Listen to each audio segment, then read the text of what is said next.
La palabra está tomada de la Biblia latinoamericana en el Nuevo Testamento. Vamos a continuar estudiando el libro de Juan del capítulo 18 en adelante. Así dice la palabra del Señor. Jesús es arrestado. Cuando terminó de hablar, Jesús pasó con sus discípulos al otro lado del torrente Cedrón. Había allí un huerto y Jesús entró en él con sus discípulos. Judas, el que lo entregaba, conocía también ese lugar, pues Jesús se había reunido allí muchas veces con sus discípulos. Judas hizo de guía a los soldados romanos y a los guardias enviados por los jefes de los sacerdotes y los fariseos, que llegaron allí con linternas, antorchas y armas. Jesús, que sabía todo lo que le iba a suceder, se adelantó y les dijo: ¿A quién buscan? Contestaron: a Jesús el Nazoreo. Jesús dijo: yo soy. Y Judas, que lo entregaba, estaba allí con ellos. Cuando Jesús le dijo: yo soy, retrocedieron y cayeron al suelo. Les preguntó de nuevo: ¿a quién buscan? Dijeron: a Jesús el Nazoreo. Jesús les respondió: ya les he dicho que soy yo. Si me buscan a mí, dejen que estos se vayan. Así se cumplía lo que Jesús había dicho: no he perdido a ninguno de los que tú me diste. Simón Pedro tenía una espada, la sacó e hirió a Malco, siervo del sumo sacerdote, cortándole la oreja derecha. Jesús dijo a Pedro: coloca la espada en su lugar. ¿Acaso no voy a beber la copa que el Padre me has dado?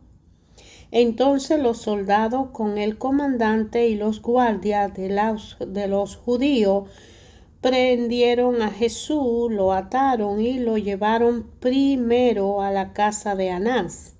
Anás era suegro de Caifás, sumo sacerdote aquel año. Caifás era el que había dicho a los judíos: es mejor que muera un solo hombre por el pueblo. Simón Pedro y otro discípulo seguían a Jesús. Como este otro discípulo era conocido del sumo sacerdote, pudo entrar con Jesús en el patio de la casa del sumo sacerdote, mientras que Pedro se quedó fuera, junto a la puerta. Entonces salió el otro discípulo, el conocido del sumo sacerdote, y habló con la portera, que dejó entrar a Pedro. La muchacha que hacía de portera dijo a Pedro: ¿no eres tú también de los discípulos de ese hombre? Pedro le respondió: no lo soy. Los sirvientes y los guardias tenían una brasa encendida y se calentaban, pues hacía frío. También Pedro estaba con ellos y se calentaba. El sumo sacerdote interrogó a Jesús sobre sus discípulos y sus enseñanzas. Jesús le contestó: yo he hablado abiertamente al mundo, he enseñado constantemente en los lugares donde los judíos se reúnen, tanto en la sinagoga como en el templo, y no he enseñado nada secreto. ¿Por qué me pregunta a mí? Interroga a los que escucharon lo que he dicho. Al oír esto, uno de los guardias que estaba allí le dio a Jesús una bofetada en la cara, diciendo: ¿así contesta al sumo sacerdote? Jesús le dijo: si he respondido mal, muestra dónde está el mal. Pero si he hablado correctamente, ¿por qué me golpeas? Al fin, Anás lo envió atado al sumo sacerdote Caifás. Simón Pedro estaba calentándose al fuego en el patio, y le dijeron: seguramente tú también eres uno de sus discípulos. Él lo negó, diciendo: no lo soy. Entonces uno de los servidores del sumo sacerdote, pariente del hombre al que Pedro le había cortado la oreja, le dijo: yo te vi yo con él en el huerto. De nuevo Pedro lo negó, y al instante cantó un gallo. Llevaron a Jesús a la casa de Caifás, al tribunal del gobernador romano. Los judíos no entraron para no quedar impuros, pues ese era un lugar pagano, y querían participar en la comida de la Pascua. Entonces Pilato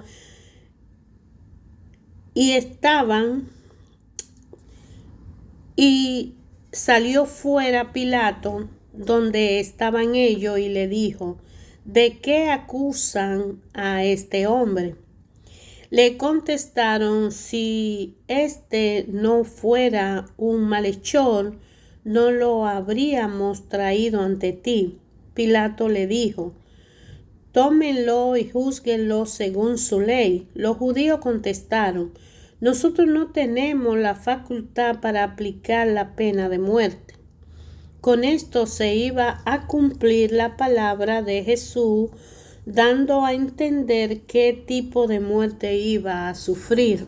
Pilato volvió a entrar en el palacio, llamó a Jesús y le preguntó: ¿eres tú el rey de los judíos? Jesús le contestó: ¿viene de ti esta pregunta o repite lo que te han dicho otros de mí? Pilato respondió: ¿acaso soy yo judío? Tu pueblo y los jefes de los sacerdotes te han entregado a mí. ¿Qué has hecho? Jesús contestó: mi realeza no procede de este mundo. Si fuera rey como lo de este mundo, mis guardias habrían luchado para que no cayera en manos de los judíos, pero mi reinado no es de acá. Pilato le preguntó: ¿entonces tú eres rey? Jesús respondió: tú lo has dicho, yo soy rey. Yo doy testimonio de la verdad, y para esto he nacido y he venido al mundo. Todo el que está del lado de la verdad escucha mi voz. Pilato dijo: ¿y qué es la verdad? Dicho esto, salió de nuevo donde estaban los judíos y le dijo: yo no encuentro ningún motivo para condenar a este hombre, pero aquí es costumbre que en la Pascua yo les devuelva a un prisionero. ¿Quieren ustedes que ponga en libertad al rey de los judíos? Ellos empezaron a gritar: a ese no, suelta a Barrabás. Barrabás era un bandido. Entonces Pilato tomó a Jesús y ordenó que fuera azotado. Los soldados hicieron una corona con espina y se la pusieron en la cabeza.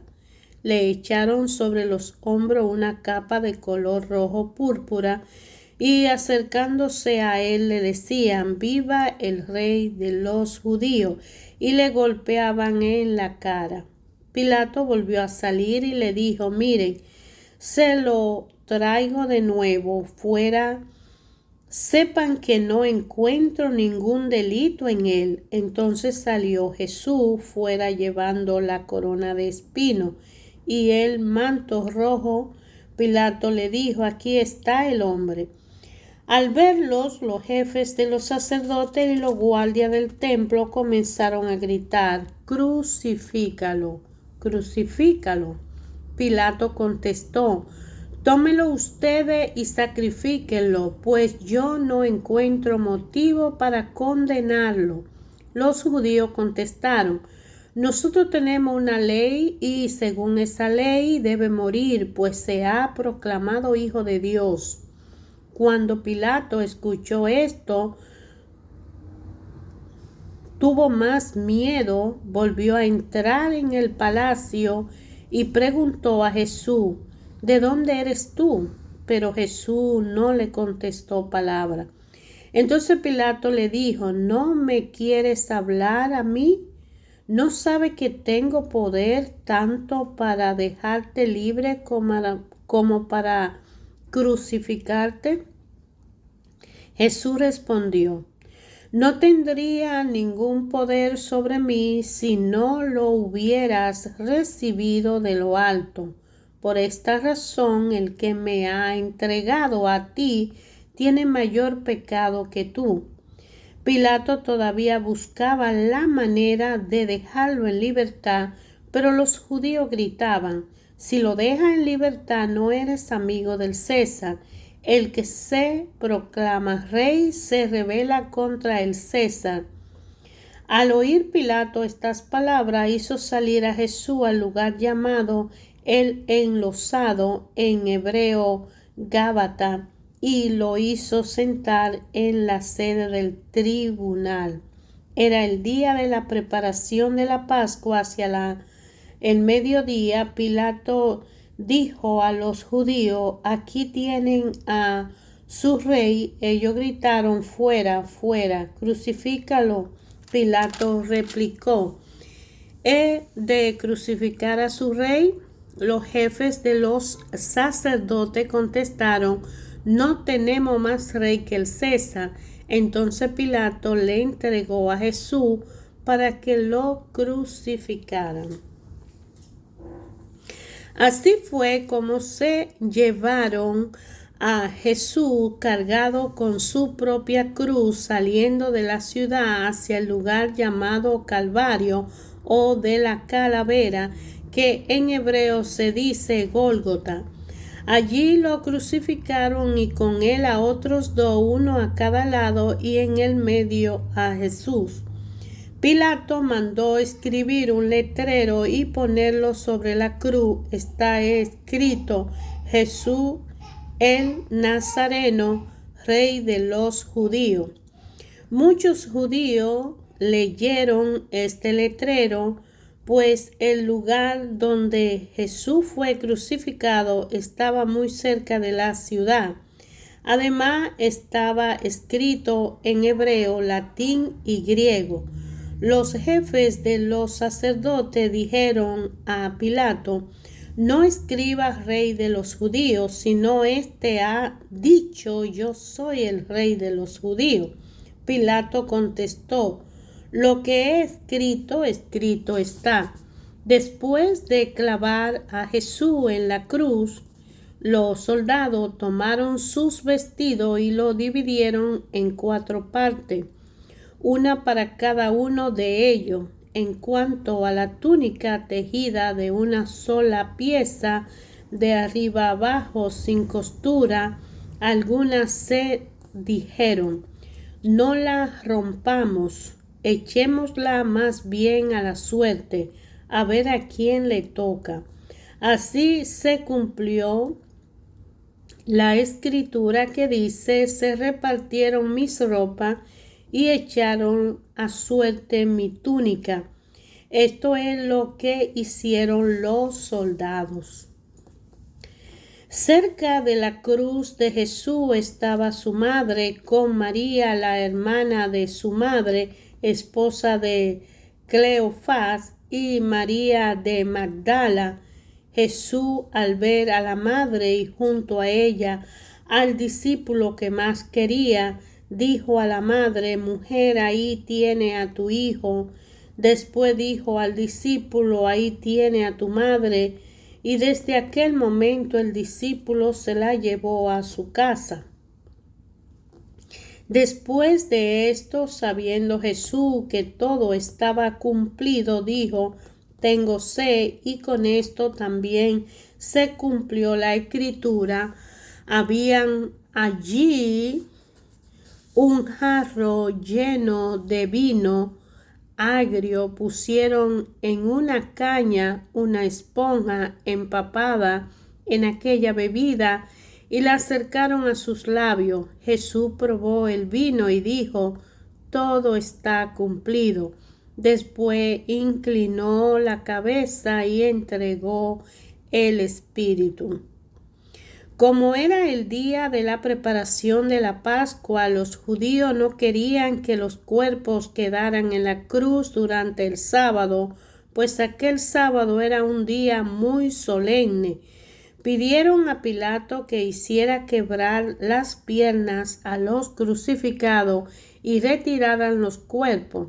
Fueron pues los soldados y quebraron las piernas de los dos que habían sido crucificados con Jesús, pero al llegar a Jesús vieron que ya estaba muerto y no le quebraron las piernas, sino que uno de los soldados le abrió el costado con la lanza y al instante salió sangre y agua. El que lo vio da testimonio, su testimonio es verdadero, y aquel sabe que dice la verdad, y da el testimonio para que también ustedes crean.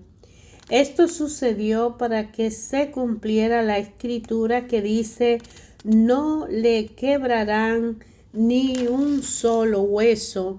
Y en otro texto dice: contemplarán al que traspasaron.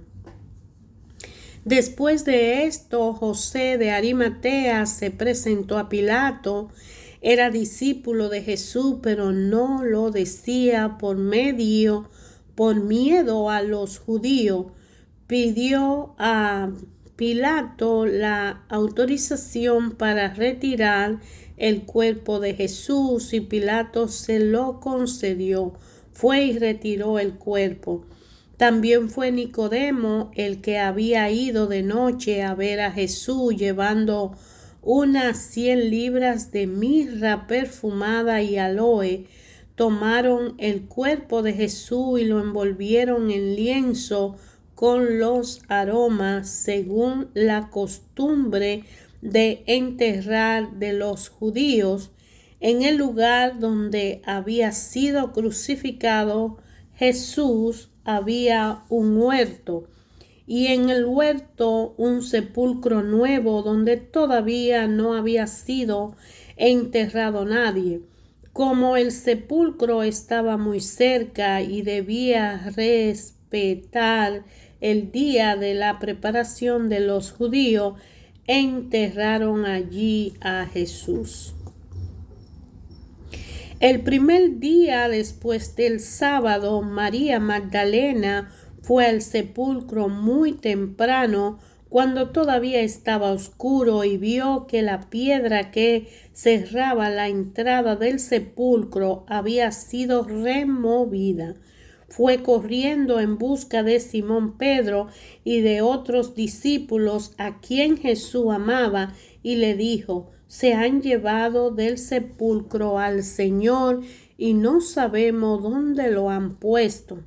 Pedro y el otro discípulo salieron para el sepulcro. Corrían los dos juntos, pero el otro discípulo corrió más que Pedro y llegó primero al sepulcro. Cuando se inclinaron, vio el sepulcro, los lienzos temblados, turbados, pero no entró. Pedro llegó detrás, entró en el sepulcro y vio también los lienzos tumbados. El sudario con que le habían cubierto la cabeza no se había caído como los lienzos, sino que se mantenía enrollado en su lugar. Entonces entró también el otro discípulo, el que había llegado primero, vio y creyó, pues no habían entendido todavía la escritura. Él debía resucitar de entre los muertos. Después los dos discípulos se volvieron a casa. María se quedaba llorando fuera junto al sepulcro. Mientras lloraba, se inclinó para mirar dentro y vio a dos ángeles vestidos de blanco, sentados donde había estado el cuerpo de Jesús, unos a la derecha, a la cabecera, uno a la cabecera y el otro a los pies. Le dijeron: mujer, ¿por qué lloras? Le respondió: porque se han llevado a mi Señor y no sé dónde lo han puesto. Dicho esto, se dio vuelta y vio a Jesús allí de pie, pero no sabía que era Jesús. Jesús le dijo: mujer, ¿por qué lloras? ¿A quién buscas? Ella, creyendo que era el cuidador del huerto, y le contestó: Señor, si tú lo has llevado, dime dónde lo has puesto y yo me lo llevaré. Jesús le dijo: María. Ella se dio la vuelta y le dijo: Raboni, que quiere decir maestro. Jesús le dijo: suéltame, pues aún no he subido al Padre. Pero vete donde mis hermanos y dile: subo a mi Padre, que es Padre de ustedes, a mi Dios, que es Dios de ustedes. María Magdalena se fue y dijo a los discípulos: he visto al Señor y me has dicho esto. Ese mismo día, el primero, después del sábado, los discípulos estaban reunidos por la tarde con las puertas cerradas por miedo a los judíos. Llegó Jesús, se puso de pie en medio de ellos y le dijo: la paz esté con ustedes. Dicho esto, le mostró las manos y el costado. Los discípulos se alegraron mucho al ver al Señor. Jesús le volvió a decir: la paz esté con ustedes. Como el Padre me envió a mí, así los envío yo también. Dicho esto, sopló sobre ellos y les dijo: reciban el Espíritu Santo. A quienes descarguen de sus pecados serán liberados, y a quienes se los retengan les serán retenidos. Tomás, uno de los 12, llamado el mellizo, no estaba con ellos cuando vino Jesús. Los otros discípulos le dijeron: hemos visto al Señor. Pero él contestó: hasta que no vea la marca de los clavos en sus manos, no meta mi dedo en el agujero de los clavos y no introduzca mis manos en la herida de su costado, no creeré. 8 días después, los discípulos de Jesús estaban otra vez en casa y Tomás con ellos. Estando las puertas cerradas, Jesús vino y se puso en medio de ellos. Les dijo: la paz esté con ustedes. Después dijo a Tomás: pon aquí tu dedo y mira mis manos, extiende tu mano y métela en mi costado, deja de negar y creer.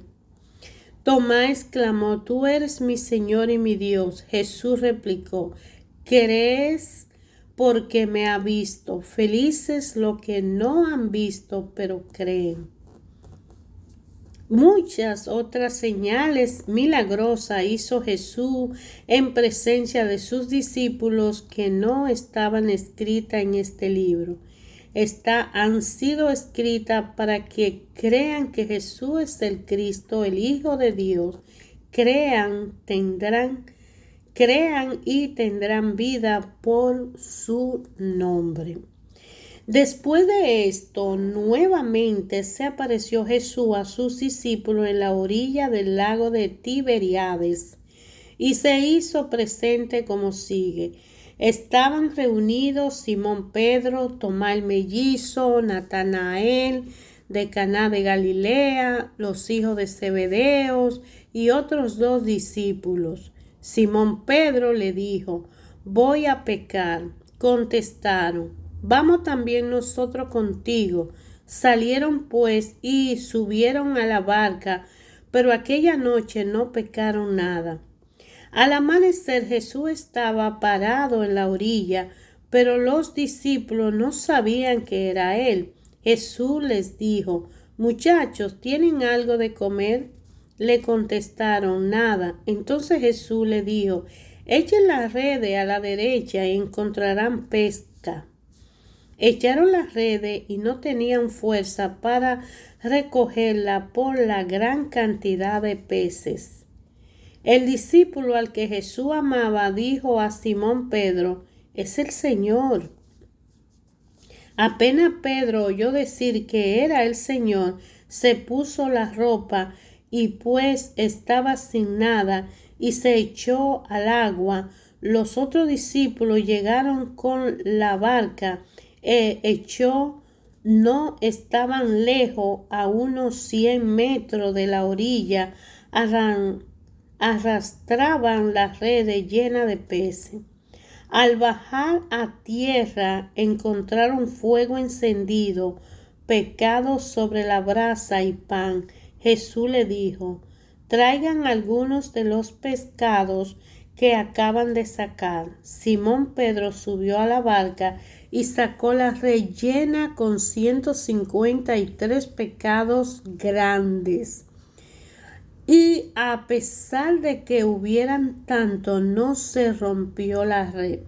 Entonces Jesús le dijo: Vengan a desayunar. Ninguno de los discípulos se atrevió a preguntarle quién era, pues sabían que era el Señor. Jesús se acercó, tomó el pan y se lo repartió. Lo mismo hizo con los pescados. Esta fue la tercera vez que Jesús se manifestó a sus discípulos después de resucitar de entre los muertos. Cuando terminaron de comer, Jesús dijo a Simón Pedro: Simón, hijo de Juan, ¿me amas más que a estos? Contestó: Sí, Señor, tú sabes que te quiero. Jesús le dijo: Apacientas mis corderos. Le preguntó por segunda vez: Simón, hijo de Juan, ¿me amas? Pedro volvió a contestar: Sí, Señor, tú sabes que te quiero. Jesús le dijo: Cuida de mis ovejas. Insistió Jesús por tercera vez: Simón Pedro, hijo de Juan, ¿me quieres? Pedro se puso triste al ver que Jesús le preguntaba por tercera vez si lo quería y le contestó: Señor, tú sabes todo. Tú sabes que te quiero. Entonces Jesús le dijo: Apacienta mis ovejas. En verdad, cuando era joven, tú mismo te ponía el cinturón e iba a donde quería. Pero cuando llegue a viejo, abrirá los brazos y otro te amarrará la cintura y te llevará a donde no quieras. Jesús le dijo para que Pedro comprendiera en qué forma iba a morir y dar gloria a Dios, y añadió: Sígueme. Pedro miró atrás y vio que lo seguía el discípulo al que Jesús amaba, el que en la cena se había inclinado sobre su pecho y le había preguntado: Señor, ¿quién es el que te vas a entregar? Al verlo, Pedro preguntó a Jesús: ¿Y qué va a hacer de éste? Jesús le contestó: Si yo quiero que permanezca hasta mi vuelta, ¿a ti qué te importa? Tú sígueme. Por esta razón corrió entre los hermanos el rumor de que aquel discípulo no iba a morir, pero Jesús no dijo que no iba a morir, sino simplemente: si yo quiero que permanezca hasta mi vuelta, ¿a ti qué te importa? Este es el mismo discípulo que da testimonio de estas cosas y que la ha escrito aquí, y nosotros sabemos que dice la verdad. Jesús hizo también otras muchas cosas. Si se escribieran una por una, creo que no habría lugar en el mundo para tantos libros. Hermanos, fin del Evangelio de Juan. El Evangelio de Juan, escrito por Juan, por testimonio de Juan, del discípulo amado de Jesús, nos ayuda a entender cuál grande, misteriosa y divina fue la resurrección de nuestro Señor Jesucristo y la misión tan poderosa que carga en los hombros de aquellos que han sido llamados a llevar el mensaje, a llevar la palabra, a evangelizar y a transmitir el mensaje y hacer la obra de cuidar a los hijos de Dios, a las ovejas perdidas, porque Él no vino a llamar a los que están encarrilados en el camino correcto, haciendo un esfuerzo por mantenerse, sino a aquellos que están perdidos, que no saben y que necesitan una orientación con la palabra, con el mensaje, con el conocimiento de la verdad para que sean libres, y con nuestro ejemplo de cada uno de nosotros que ha reconocido que Jesús es el Señor, que Jesucristo es el Hijo de Dios, que Jesucristo vino a dar un mensaje de cambiar un estilo de vida para tener una relación sana y humilde y una relación perpetua con el Padre Creador, y para hacer entender que Dios no quiere un sacrificio, sino un amor y una justicia, una obediencia a su mandato, a su llamado, que lo reconozcamos como nuestro Padre y Madre y que le sigamos a Él en una relación diaria y permanente en todo momento, dando gracia y reconociéndole a Él como nuestro Señor y nuestro sustentador, nuestra guía. El Evangelio de Juan nos recuerda al discípulo amado que estuvo triste en aquella cena cuando se despedía físicamente del maestro, pero que sabía que el maestro le prometía irse y que vendría el Consolador, que es su espíritu, para mantenerse firme en la misión que él tenía. Y hoy, si cada uno de nosotros nos ponemos en el lugar de Juan y en el lugar de Pedro, nosotros en nuestra familia somos responsables de cuidar sus ovejas y los corderos, nuestros hermanos, nuestros hijos. Sabemos que es difícil, sabemos que es imposible para nosotros humanamente llevar a nuestra familia a la voluntad del Padre y como Jesús ha querido, evangelizándole y llevando la verdad, porque por ende, al ser nuestros hermanos y nuestros hijos, nuestros esposos, nuestros vecinos, tenemos conflictos físicamente, mentalmente, personalmente, porque humanamente no nos llevamos. Pero hay un compromiso interior. Si queremos a Jesucristo y lo aceptamos como el Señor de nuestra vida, para que señoree en nuestra vida, nos depositamos en sus manos, vendrá la fuerza del Espíritu Santo que nos va a ayudar a cumplir con esa misión. Todos estamos llamados a evangelizarnos, a ser evangelizadores y a llevar la palabra lo más que podamos. Es lo que podemos hacer por el bien de nosotros mismos y para que Dios sea glorificado. Jesús haya valido ese sacrificio en la cruz, de que al ver que cada uno de nosotros ponga a disposición su ser para llevar su palabra y su mensaje de amor, sabemos que el sacrificio en la cruz no sea en vano y que no estemos solos, no estamos solos. Jesús nos dio la garantía del Espíritu Santo con nosotros. Aceptar a Jesús como nuestro Señor, Señor de nuestra vida. No solo como el Salvador de nuestra vida, sino como el Señor, el que manda en nuestro ser, en nuestras acciones, en nuestro pensamiento, en nuestro interior, para poder agradar al Padre a través de nuestras obras. El amor de Dios es inmenso.